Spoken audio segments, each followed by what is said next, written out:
Hey, so this is kind of a bonus video. I stepped the last video and the image was looking like this and I said it's fine, but I've since looked at it a little bit more and found that it looks a little bit flat. And I wanted to increase the punch that this image was delivering, and I want to show you how I went about doing that. So I started out and I added a selective color adjustment, and the way that I did that was this adjustment, this same tool we've been using a lot lately, this add adjustment layer, and I went to selective color, which is at the very bottom. And when you add that selective color, this is a complex adjustment layer that targets colors and the exact, you know, balancing that you're doing revolves a lot of knowledge about the kind of the color wheel and luminosity and kind of the science behind colors. And so what I did is I noticed that I wanted to punch up the foreground, which is primarily, the highlights are primarily red. And so I went to the red channel in here in the selective color, into reds, and then I increased the magenta to 52, or about 50 is safe. I was just aiming for 50. Yellows to 100, and then I also brought the black to -50, and that increases the luminosity of those channels. Uh, Let me show you what that adjustment looks like.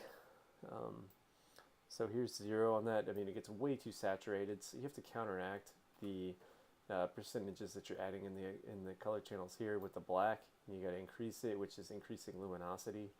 So you increase luminosity, that gets you looking pretty good. It added a lot of yellow into it, but also some nice reds.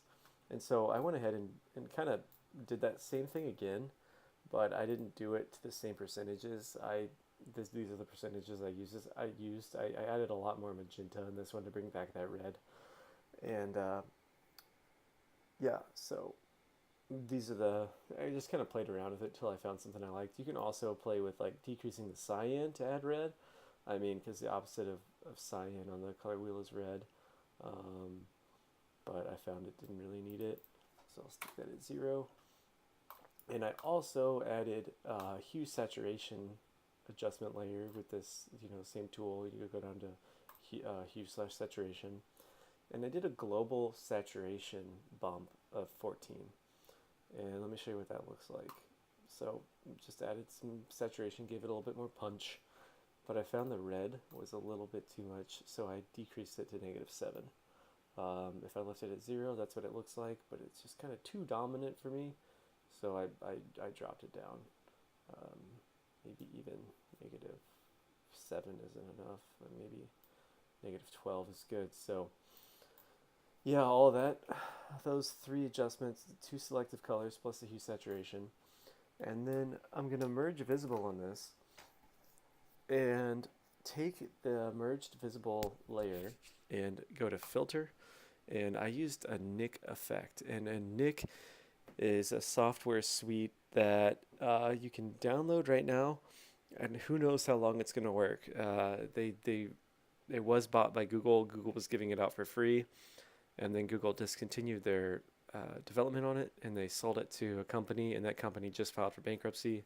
So it's kind of up in the air what's going to happen with them.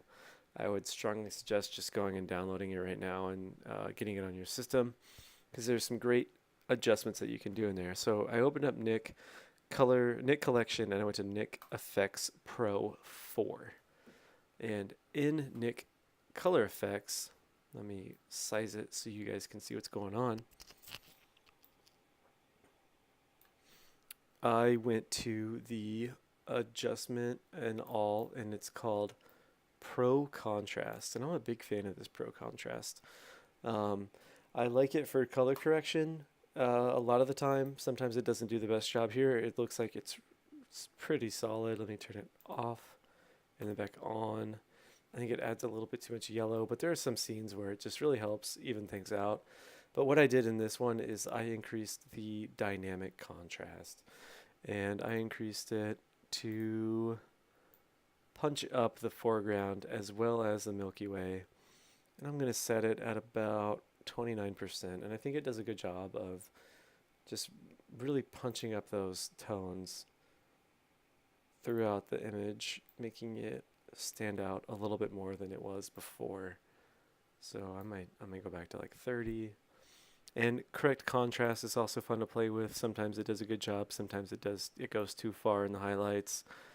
I think like 10% might be good. So I'm gonna do those two adjustments and hit OK. It's gonna do its thing and spit out what I think is a much more complete photo than what I ended on earlier. And I will show you the difference. So I'm going to hide these, hide the color balance. Oh, so that's where we were before. So this is after, and this is before. After, before. So we've got a lot more tension on these cliffs. We've added some saturation and some luminosity. And we also added some punch in the Milky Way. It's a little bit darker on the edges. I think overall just a much more eye-catching photo. If you think that's too much, you can go into the opacity and drop this down and find somewhere maybe in between that you think is good. But I really think that these final adjustments kind of just send it over the top in terms of eye-catching and less flat, more dynamic, more range, especially in here on these ridges. You get a much more sense of depth from foreground to background and into the Milky Way. So yeah, I think that will do it.